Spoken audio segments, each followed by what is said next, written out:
This weekend, we have reached a turning point in the war. It is possible that in a few hours or by tomorrow, we will have reached the point of no return.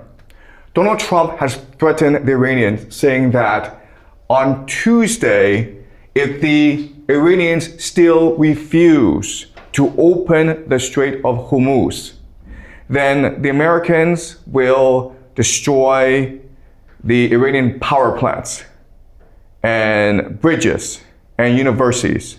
Basically, the Americans will start attacking critical civilian infrastructure, which will force Iranians to strike hard against the GCC, the oil fields, the desalination plants, the universities as well.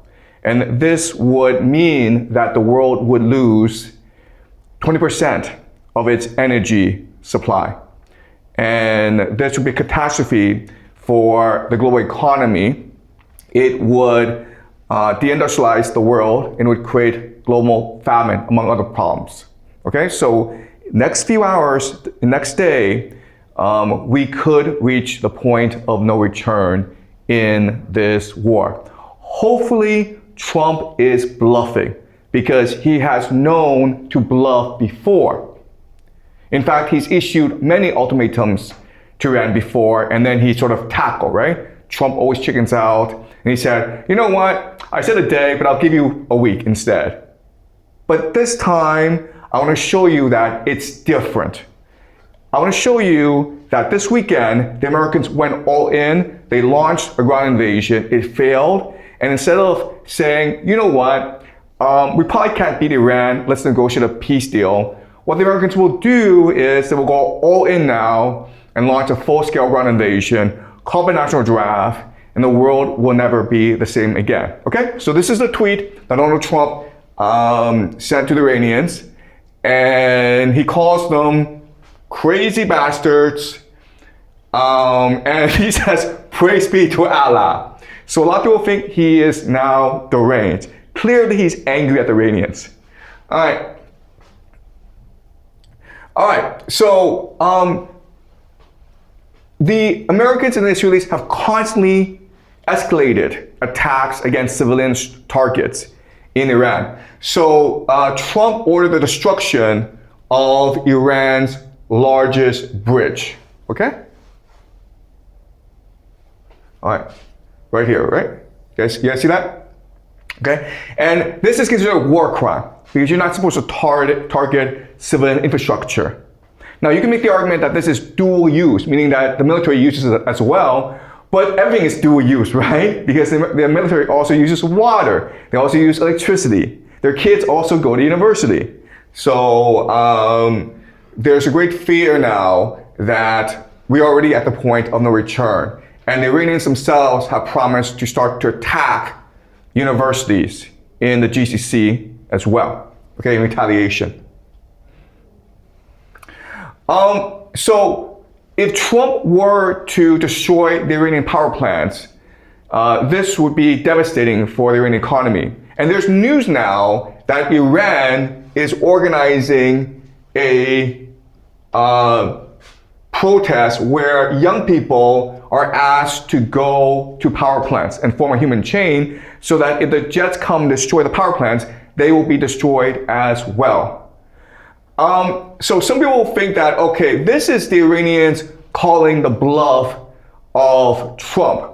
That's not a good idea because on the first day of the war, the Americans killed 168 schoolgirls in southern Iran. So this shows that the Americans and the Israelis don't really care about human life.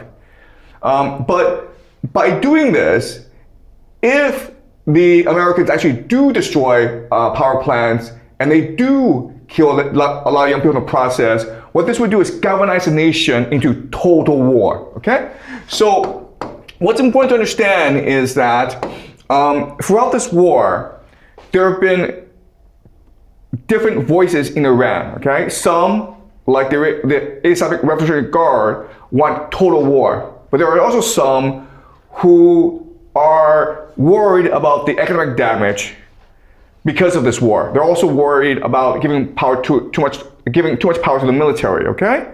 But if Donald Trump goes and attacks these power plants, then the Iranians will be going to total war. They will be totally committed to destroying the American military presence in the Middle East, as well as the global economy, okay? And unfortunately, the Americans and the Israelis don't really care because they're committed to destroying Iran as a viable nation state. Already we're seeing increases in fuel prices, okay? So if you are in the red, it means that you've seen prices go up a lot, okay? If you're in the red. So America, Australia, they've seen prices skyrocket. China has also seen prices skyrocket as well as Europe. This is only just the beginning. We can expect gas prices to skyrocket so much that it essentially collapses the civilian aviation industry, meaning that in the future, if you want to fly, it might cost you 10 times as much as it does now, okay? And this will happen very, very quickly. But again, the main issue, and I need to emphasize this, the main issue is not the fuel. The main issue is the fertilizer. And the fertilizer is important because you need fertilizer to grow food. And we are in the planting season. You guys don't know this, but it is because of fertilizer that we are allowed to support 8 billion people. If we didn't have access to fertilizer, we can only grow enough food to support 1 to 2 billion people. And unfortunately, this means that Africa and parts of South Asia, a lot of people there will starve to death. So the main concern is famine, okay? Not airline tickets. All right, let's continue. All right, so as this war is progressing, we need to step back and recognize that this is a global war. So the Ukrainians use drones to attack and destroy an oil depot, an oil terminal in Russia. And this means now that 40%, guys, of Russia's oil exports have gone offline, right? So what's happening is that not only is the Strait of Hormuz closed, but the Americans are also attacking Russia's oil, okay? So you have drone strikes in terminals, but also you don't see this in the news, but also there's basically a naval blockade. So if you are a Russian oil tanker, if the Americans come and catch you, they'll take your oil, okay? So this is basically piracy. So in other words, the American strategy before was, okay, before we were the world's global reserve currency, and as a result, we encouraged global trade. But now that our economy is suffering, well, let's just control the sea lanes, okay? So that's the American strategy moving forward. All right.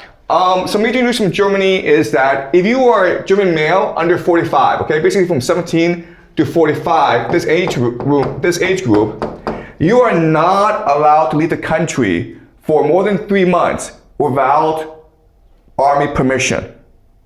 This is a prelude to a national draft, okay? And why is Germany doing this? Because Germany is an industrial nation. And if Russian energy supply goes offline, if energy from the GCC goes offline, Germany has no choice but to remilitarize and create its own energy supplies, okay? So Germany must go to war. It has absolutely no choice in the matter. All right, so let's talk briefly about what's going to happen over the next year. So as I said before, the United States was the global reserve currency. And that meant basically that for every transaction that you made with US dollars, they could tax you, okay? Because they could inflate the price of the US dollar. But now that people are choosing to opt out of the US dollar, for example, in China, people are buying more gold, right? and people are using other currencies. America, in order to maintain its empire, has to change its strategy. Now, the main source of American power is its ability to control sea lanes, okay? Because it has military bases all around the world, okay? So in the red, these are all areas with US bases. And before, it used these US bases in order to maintain global trade. But with nations choosing to opt out of your system, now your strategy is to blockade them, right? Create a naval blockade, starve them of resources, which forces them to come beg to you for trade access, okay? So we've gone from a strategy where America guaranteed global trade to America basically being a mafia state, being pirates, and allowing you to use sea lanes and giving you trade access. Okay, does that make sense?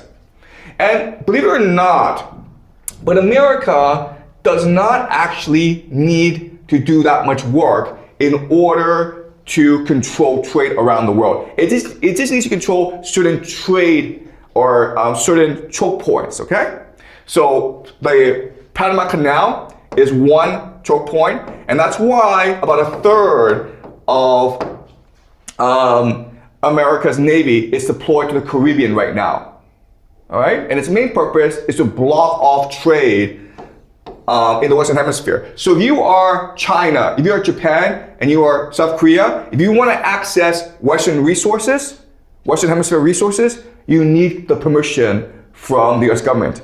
And the example, of course, is Venezuela, where they removed the president, and now they basically have a blockade over Venezuela, and so the Venezuelan government is very cooperative, okay? They're basically very obedient. And so what we can expect next is for Trump to exert authority over Greenland. Why? Because this is the Arctic choke point, okay? Which gives you access to Canada and to Europe as well. We can also expect America to basically create a choke point over the Strait of Hormuz, right? So right now, the issue is that the Iranians control the Strait of Hormuz, but the Americans can also choose to blockade the Strait of Hormuz. Okay, does that make sense? All right. The major choke point in the world, of course, is something called the Strait of Malacca. Why? Because this is where China gets most of its resources from Africa, from the Middle East, okay? Through this very small choke point. And again, unfortunately, there are lots of US military bases in this area. So as long as America is able to maintain these three major choke points, the Panama Canal, the Middle East, and the Strait of Malacca, and also, Greenland as well, then America can control naval access, okay? Trade access, maritime navigation. It can control all these things. And so what's gonna happen is this. The big event this year, moving forward, is that Russia will militarize its shadow fleet. Okay? Basically, Russia has a shadow fleet of about 1,000 ships. It will provide mercenaries to these ships, and then it will start to engage America in the oceans. The point is not to defeat the American Navy. You can't do that, okay? The point is to create a war of attrition, where you know that the Americans will have problems rebuilding these ships. And these ships are pretty old as well. And the sailors on them are pretty tired. So you just force them into conflict, and then this naval capacity of the United States will degrade over time, okay? So this is something to look out for over the next year or 2 years. This conflict in the seas that will arise between Russia and the United States, okay? And then you ask yourself, okay, well, how about China? Because China is actually the main beneficiary of oceanic trade. And China is going to do China, which is to say that China is going to try to negotiate between Russia and America and try to triangulate the two and try to come to peace with all two, okay? And that often means paying both off, paying both the Russians and paying the Americans off. And that's what happened in May when Trump visits China, right? Okay, we'll talk more about that later on. Okay. So the big news this weekend, and it's something I want to focus on for the rest of the lecture, is the Americans said that one of their jets, it's called an F-15. This is about a $90 million plane, okay? It was shot down over Iran, okay? Basically in this area right here. And you ask yourself, okay, the Americans have air supremacy over Iran, so how is it possible for the Iranians to shoot down a plane? And the answer is this: the US Air Force is not designed to fight a long war. It's designed to fight at most a 2-week war. If you fight for too long, you have certain issues. One issue is maintenance, okay? Which is, these are very expensive planes. They require a lot of maintenance. But if they're flying too much, if they have too much work, they suffer from wear and tear, okay? Another issue is just fatigue, where these pilots are being asked to work too hard, they get tired, they get lazy. Now, the last thing is this: Iranian resilience. Okay, and all this means is that as you're bombing the Iranians have to figure out how to strike back at you. Their radar systems don't really work, so what they use is heat-seeking missiles. Okay? So rather than trying to figure out where you are, they just fly missiles up in the air and hope to lock onto your heat signature and knock you down, okay? Alright, so over time, all this means is that as this war progresses, if you insist on fighting an air war, you're gonna lose more and more planes. As your pilots get tired, as maintenance issues arise, as the Iranians become much more creative in their response. Okay? So a pilot was shot down, and 2 pilots were able to eject safely out of their plane. Now, it is the policy of the American military to leave no man behind. And this is and the Americans are one of the few militaries actually do this, where if you're behind enemy lines, they will try to rescue you. And they spent years training you on how to evade enemy captors. They'll spend a lot of resources trying to save you. And the propaganda is that this is to show you how Americans really value human life. And it's something that Americans are very proud of. But another reason why the Americans do this is this optics, which is that the Americans believe that the military is invincible. And they spend a lot of money and resources in order to create this image, this aura of invincibility and invisibility. So if the Iranians are able to capture a pilot and have him appear on Iranian TV, this is a huge propaganda win for the Iranians. Meaning that if the Americans will try your best. The Americans will try their best to save you, but if they can't save you and there's a risk that the enemy will capture you, they'd rather have you killed, okay? Because they can't afford to lose this propaganda war. For the Americans, everything is optics. And as I'll show you later on, this is going to be a huge issue in this war, okay, as this war progresses. Now, there are a lot of issues with the story that's being told to us, okay? So Americans said that they have successfully evacuated both pilots. They have saved both pilots. But the issue is this. The issue is that we know that the Americans created a makeshift landing strip, basically an airport, a small airport, 200 kilometers from where the airman actually was knocked down. So he had to hike a long way in order to get to the landing strip. Also, he was injured. I think he broke his ankle or something, okay? So that was very, very hard to do. Also, he's trying to evade enemy capture, okay? So this story doesn't really make sense. And why did the Americans decide to create a landing strip here rather than someplace closer? And why would you need 155 planes for this operation, right? Aren't you better off with just 1 or 2 to like avoid enemy fire? So this is a very strange story, but it gets weirder, okay?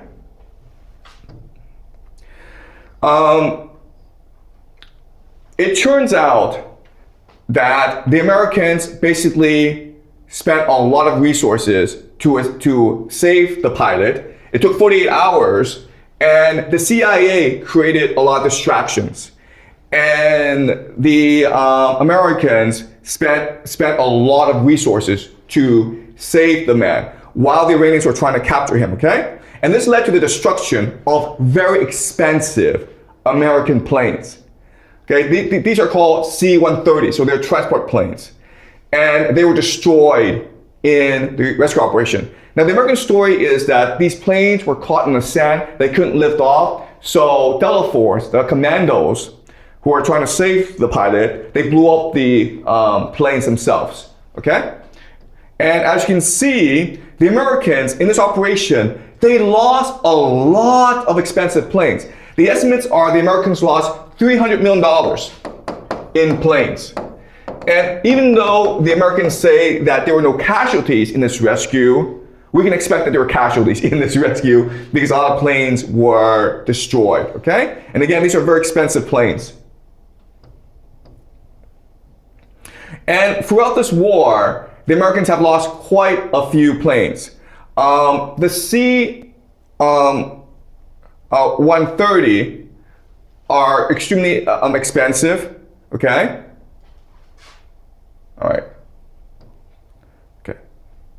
All right, so this has led people to question whether or not the narrative is true or not. Now, you can make the argument that this narrative is true. You can make the argument that the American military prides itself on no man left behind, so they will do whatever they can, move heaven and earth to save that person. And that's something that the Americans take pride in. But again, there are issues with this narrative. So this is a man named Arnon Bertrand, and on Twitter, he explains that this story doesn't really make sense, okay? So the first thing is, how did a fighter jet, American fighter jet, get knocked down in Iran when the Americans have said that they have air supremacy over the country? Another issue is that the weapons systems officer is a colonel. A colonel is a very high-ranking individual in the American military. So why would he participate in this operation? That's very strange. And even though he was injured, seriously wounded, according to Trump, he still managed to hike up a 7,000-foot mountain ridgeline and hide in a crevice in the Zagros Mountains for 48 hours despite his wounds. Also, we don't know who he is. He's never been identified. He was never interviewed by the press, which is unusual because if you rescue the man, you make him into a national TV star, right? So there are a lot of issues with this story, all right?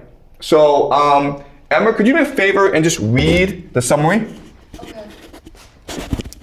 So to sum up, anti-aircraft equipment that supposedly didn't exist shot down an F-15 and apparently an A-10 Warthog the same day. A seriously wounded man climbed a 2.1 kilometers mountain. The U.S. seized an airfield 200 miles inside a country it's at war with, next to one of its most strategic nuclear sites, and deployed hundreds of troops, all apparently unimpeded. Lost 2 planes to sand and destroyed their own helicopters. Videos show heavy clashes, missiles raining down, but not a single person got even wounded. And the man at the center of it all, nobody knows who he is, completely anonymous, 0 pictures, but Trump says he is safe and sound. And so is the rescued A-10 Warthog pilot, who also remains anonymous. Okay, so again, this story makes absolutely no sense. We don't understand why they had to build an airport. We don't understand how these planes got destroyed. And the fact that there are no casualties absolutely makes no sense whatsoever, okay? So maybe something else is going on. And people online are speculating that this was actually a failed ground invasion.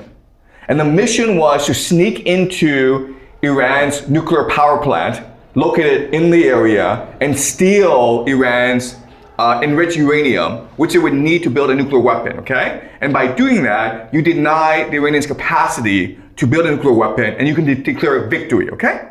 All right, so what's the evidence for this? Well, on March 7th, 2026, so at the beginning of this war, a journalist named Barak David Barack Ravid wrote an article in Axios, which is a Washington-based media outlet, saying that the U.S. is considering sending special forces to seize Iran's nuclear stockpile. Okay. Now, Barack Ravid is famous in Washington, D.C. because he's very close with the Israelis. He himself is Israeli. So he's able to get a lot of information from the government. Okay? So from March 7th onward, there was news reporting that the Americans would insert special forces to steal the uranium. No one took this seriously because it's so stupid. Are you seriously going to send in like 100 guys into the middle of Iran? And like hope they can sneak into a military base and steal that uranium and then run away? That's just retarded. No one would do that, okay? So everyone's like, this is just a psyop. This is just disinformation, okay? No one took this seriously. I didn't take this seriously at all. But then, 4 days ago, a week ago, the Washington Post leaks a Pentagon plan to do exactly that. And it's a very detailed plan that involves hundreds or thousands of troops, okay? And the idea is to build a landing strip near the power plant in order to land forces, in order to land equipment. So this is a very detailed plan. The problem, so when this first came out, again, I didn't take it seriously because this is so retarded. Are you seriously going to build an airport by yourself in the middle of Iran and hope the Iranians don't notice? And you're going to land 1,000 troops in the middle of mountains where they're going to rain missiles on you? It makes no sense whatsoever, okay? But unfortunately, if you just look at what happened this weekend, this is the plan they used, where they sent 155 aircraft to try to create a landing strip. They sent in special forces. It was exactly the plan that Washington Post reported on. Okay? But then the question is, wait a minute here. This is a top secret military plan. How did the Washington Post get this? Well, the answer is because we assume that some generals gave it to them. All right? Peter Hegseth, the Secretary of War for Donald Trump, fired the top generals for the military. And we don't know why. There was never a reason given. But we can suspect what happened was this. Donald Trump asked the generals to come up with a plan to steal the uranium. And the generals are like, let's just humor him, okay? Let's come up with this stupid, insane plan that there's no way this guy would agree to, and then we'll forget about it. They presented Donald Trump, and Donald Trump's like, this is a brilliant plan. This is a great movie. Let's do this, guys. The generals are like, oh my God, he is insane. Oh my God, we are so screwed, man. And they refuse to carry it out. So Peter Hegseth is like, well, then you're fired, okay? And then Peter Hegseth orders the new generals to execute this plan. So again, we don't know what happened. We'll never know what happened, but the evidence suggests that this might have been a failed ground invasion. Another piece of evidence to suggest that this was a failed ground invasion with the intention of stealing the uranium is that the Iranians were able to recover ID in the crash site, okay? And it turns out that this woman happens to specialize in nuclear technology, an engineer. Why would you need an engineer who specializes in nuclear technology to rescue a pilot? Right? That's kind of strange. And the Americans have done stupid things like this before, okay? So in 1980, the Americans implemented something called Operation Eagle Claw. And the idea was that at this time, the Iranians had taken hostages, American hostages in Tehran, the American embassy, okay? So Jimmy Carter, the president, authorized a rescue operation. So, but Iran was too big, so what they did was the American military set up a forward operating base in the desert, halfway between Persian Gulf and Tehran. When they landed in their base, there's a sandstorm and a lot of their planes malfunction. And they recognize that, oh my God, it's really hard to go through such an operation in Iran, so we should just go home, okay? So that was 1980, when Americans were pretty sane.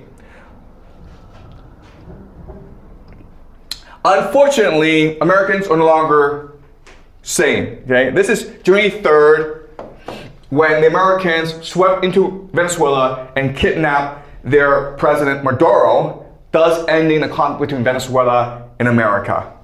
This is great TV. The plan worked out perfectly. It showed that Delta Force was invincible. And unfortunately, Donald Trump believes this, okay? He believes that if we did this in Venezuela, we can do this in Iran. And this explains how and why Donald Trump would agree to such an insane plan as to try to build an American military base in the middle of your enemy, okay? So the main message here is that whoever is leading America, whether it's Donald Trump or other people, for whatever reason, they believe that optics is all that matters, okay? They think that reality is a movie, a Hollywood movie. And if they can script it properly, then the movie will turn out to be a wonderful, wonderful thing, okay? This is a war about optics rather than strategy. And unfortunately, this is just how America's going to fight the war from now on, okay? So let's just discuss what you need to win a war. If you are fighting a war, what are 3 things you need to look at, okay? And there are 3 things, and that's it. First thing you want to look at is economics.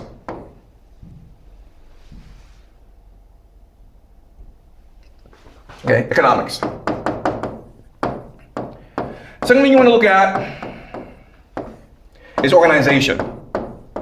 The third thing you want to look at is logistics. All right?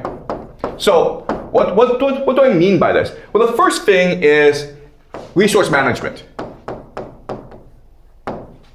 In other words, you're trying to win a war as cheaply and as quickly as possible. Okay? Unfortunately, right now, the Americans are not fighting a war of economics. If you're spending $300 million in military equipment in order to rescue a pilot, you're not going to win this war. Okay? So economics is really important. Secondly, is the idea of organization, which is the implementation of strategy. Right? So you have a strategy, and then you implement it. And here, what's really important is the simpler the strategy, the easier it is to implement. Okay? You want the strategy to be very simple because you have to organize it, implement it. So if you're trying to build an air base in the middle of Iran so you can extract uranium from the Iranians, that's not a good organization, okay? This thing is going to blow up in your face. The third issue is logistics, which is just supply, okay? Supply. Making sure that your forces have the necessary equipment, the resources in order to fight the war effectively. And right now, the Americans are not concerned with any of these issues, economics, organization, and logistics. But these are the 3 major issues that you will need to figure out if you want to win a war. Okay? And unfortunately, right now, the Americans are too much focused on optics and narrative.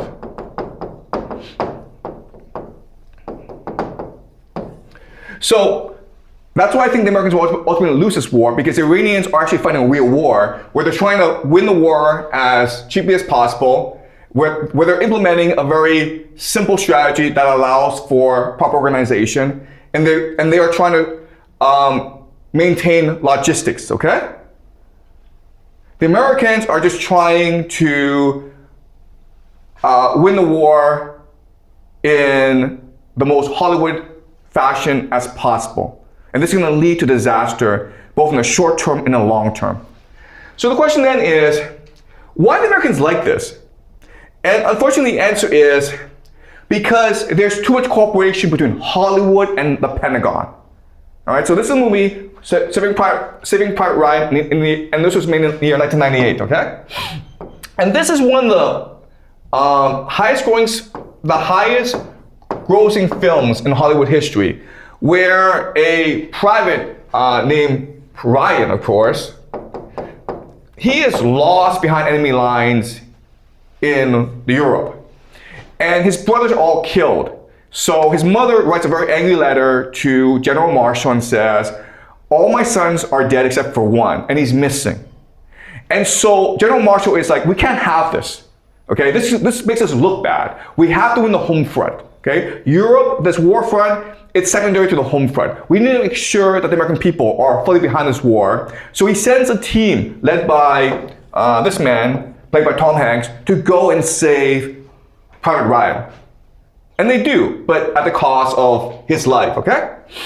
And this movie is based on a letter that Abraham Lincoln wrote to a mother in the American Civil War, okay? 1864. And this is considered one of Abraham Lincoln's most brilliant pieces of writing. Okay, so Amber, could you help me read this, please?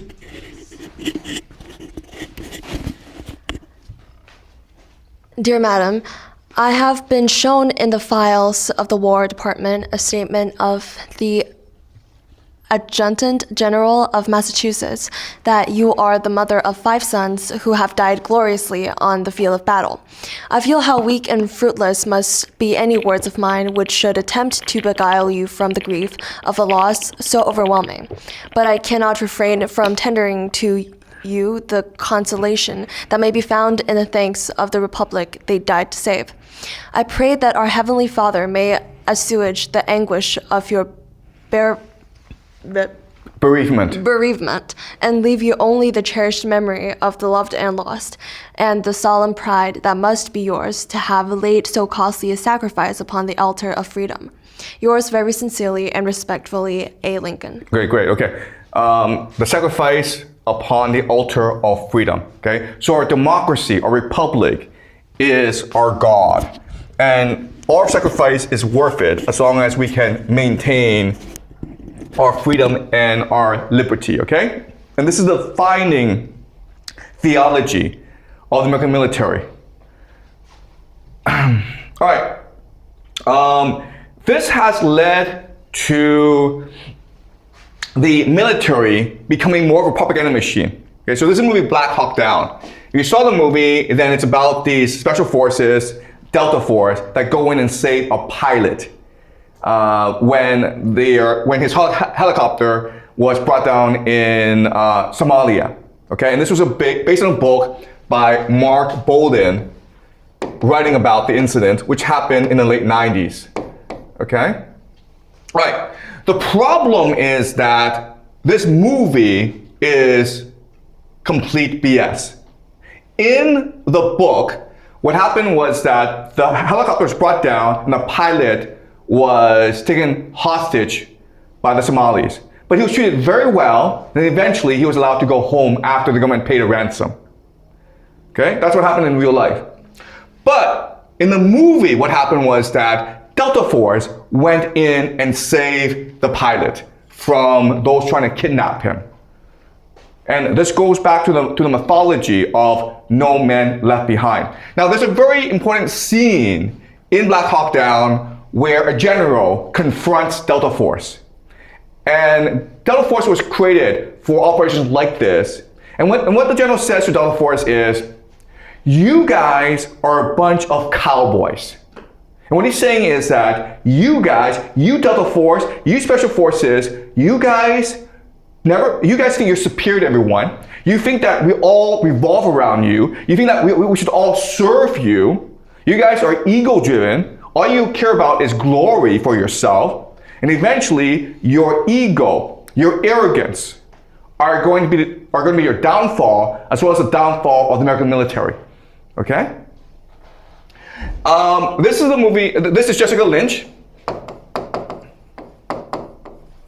And in 2003, she was serving in the war in Iraq. And her team got lost, and they were ambushed by the Iraqis. And then she was kidnapped, but then because she was injured, the military, the Iraqi military, sent her to a hospital, a civilian hospital. And the people in the hospital treated her very, very well. And they actually tried to send her home in an ambulance. But when the ambulance tried to reach the Americans bombed the ambulance, so the ambulance had to turn back. But the Iraqis informed the Americans where she was and told the Iraqis, told the Americans, you can come and pick her up anytime, okay? She's safe, we're taking care of her, but if you want to take her home, it's okay. The Americans' in response organized special forces to go and rescue her, even though she was not in danger. And the media reported that she was raped, she was beaten, and she was held hostage. Okay? So that's what the Pentagon does. The Pentagon is a propaganda machine. It doesn't care about the truth. It just cares about trying to create a Hollywood movie out of a movie. Okay? So Pentagon is concerned first and foremost about creating a Hollywood movie out of a war. That's its mentality. We know this because Jessica Lynch, after she was set free, went on TV and said that the military is lying about the incident. I was never beaten. I was never in danger. The people in the hospital treated me very nice. In fact, the nurses sang me to sleep because they were so concerned about my welfare. All right. So this is a huge problem for the American military, for the Pentagon, as they fight this war. You can pull this crap when you're fighting Somalis and Iraqis, but against the Iranians, you need total war. You need to focus on economics, organization, and logistics. Stop doing this crap of optics, okay, and narrative.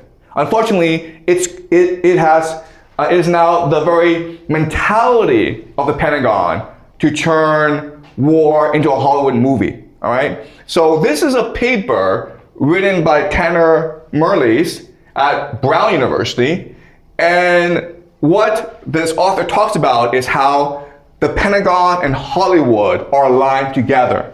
All right. So can you read the three major takeaways, Amber? In exchange for the use of military equipment and personnel, movies and TV program producers must comply with Pentagon entertainment policy, including script changes to align with military goals, including recruitment and public relations. Since the inception of the Hollywood entertainment industry more than a century ago, over 2,500 war-themed movies and TV programs have been made with Pentagon assistance. Pentagon-assisted movies and TV shows framed U.S. wars as necessary and glorious, downplaying or ignoring the human, social, and environmental devastation war causes, particularly for civilians. U.S. soldiers are typically cast as noble protagonists, while those non-U.S. peoples deemed enemies of America are constantly stereotyped. Okay, so what this paper is saying is that the Pentagon uses Hollywood in order to indoctrinate and brainwash American people to believe that war is good. Okay? So that's true, but what's also true is that by working with Hollywood, it brainwashes the Pentagon to believe that war can be like Hollywood. It can be perfected. As long as you create a good script, it will work out in the end. Okay, and this will lead to disaster in Iran. So think about, again, Donald Trump, where it's a failed ground invasion. And so if it's a failed ground invasion, what you do is you go back, you sit down with Pentagon planners, and you figure out what went wrong and how to never make the mistake again.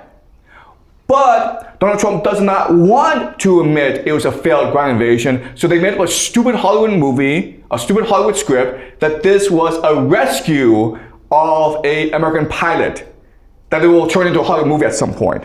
And so from their perspective, this is a huge success, okay? And this is gonna lead to problems because if it's a huge success, then do it again, right? And if people think it's failure, prove that they're wrong by having successful ground invasion, all right? So unfortunately, the fact of the matter is that America right now, the American military, it's too dominated by special forces, by Delta Force, by Navy SEALs, who are interested only in their own personal glory. Okay, I'm not saying all of them, but I'm saying there's quite a lot of them who understand that after this war is over, they can sign a book deal. They can write a book, make millions of dollars, which will be turned into a movie, and then they'll be a superstar. Okay, so that's how they think. And what they should be thinking about are organization, logistics, and economics, because these are the three things that win wars. All right? Okay, any questions, guys?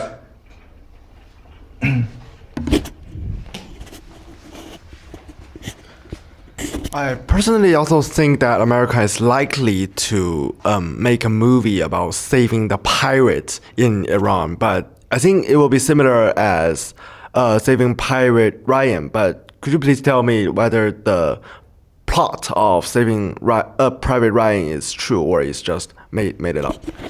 Yeah, it's just a made up movie. Yeah, most of these things are made up. Okay, they didn't really turn out the way that they do. But like the problem with Hollywood is that it's so seductive, it's so attractive that people think they're true, okay? People think that the movie is more true than real life. And that's how not only the Pentagon works, but also like all of American society works now. Americans live in their own fantasy world created by Hollywood. And the realities of war are too far away for them to care about, okay? I mean, Americans think that, oh, at worst case scenario, the food prices will go up. And you can't really imagine how this war will ever forever change the world as well as America. Okay? Yep. How many more of these spectacles do you think America can afford recreating? Or let's say, how many more times would America learn to understand that this optical Hollywood act will no longer work for their plan? Will they ever work? Okay, that's a great question. The answer is they will never ever learn, okay? Because they live in a different reality. Like Donald Trump surrounds himself with people who just tell him what he wants to hear. And the reason why he's able to go in front of the press and say, what a great success that we had in saving the pilot, okay? The reason why he's able to do that is because he himself believes this, okay? He lives in an alternate reality, a fantasy land. And that's why he's able to so convincingly tell the press and American people that this was a great success, even though if you look at the evidence, this was a tremendous failure. And unfortunately, this will not change. As this war continues, you have more incidents like this. We just say it's a failure that the American military and Donald Trump spin as a tremendous success. And so the American people will continue to believe that this war is going well. Okay? And we know this because this is exactly what happened in Ukraine. For the past few years, Russia has been dominating the battlefield and has been killing many Ukrainians. It's been a disaster for Ukraine, but you don't know this if you're American, if you're an average American, because the news tell you that this war is going great. One more day, guys, and Putin will fall. One more day, the Russian economy will collapse, the Russian people will revolt, and Putin will be out of office. One more day, and Ukrainians will reach Moscow, okay? Same situation here, where one more day, and Iran will surrender. One more day, the Iranian economy will collapse, the people will revolt, and then we'll have peace in the Middle East. Okay? So unfortunately, this is modern war where it's really about optics. But again, if you want to win this war, don't focus on optics because ultimately, you're the one fooling yourself. Okay? Yep. But despite that, America is drawn in this kind of Hollywood and war scene, but I think they still hold dominant position and still holds the strongest military weapon in the world, and they still have, the sovereignty to state and control many of those countries. How can you explain that? Okay, you're absolutely right in that America is still the empire, and America will not fall because of this war. Worst case scenario, they lose, they go home, okay? So one thing that I want us to think about is that the strategic objectives of the Americans and the Iranians are not actually in conflict with each other, okay? So if you look at the Iranians,